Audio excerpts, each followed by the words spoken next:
people are like, they're networking better. They're getting connected because they're not just sitting at a table. I usually don't even have tables and chairs. I take them all out. If I go somewhere, I'm like, we don't want that, because people they set, and once they set, they won't get up. And I'll go around and go, I don't know why you're sitting there. I need you to meet this person. Come on. Did you meet so-and-so? Come on. I need you to meet somebody. That's what it's about.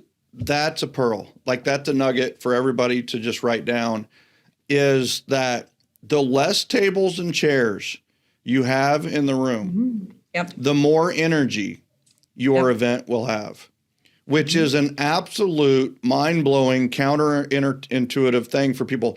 People would always say to me, and in fact, owners, when we did the housewarming parties, the owner would say, I don't have anywhere for them to set.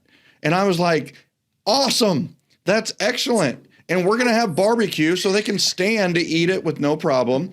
And if we do have a few chairs for the people who need chairs, then they'll have them. But there'll be more interaction, more energy, more fun if there's no chairs and very few tables. So I did have a few that didn't believe me, and they brought in tables and chairs for the garage, and, you know, we would do that. But as soon as they were done eating, I had my team put the tables and chairs up. So then we were standing in the garage, standing in the driveway, standing in the living room, standing in the kitchen, standing in the backyard, standing on the back deck. And they were talking, and the energy just bubbled up.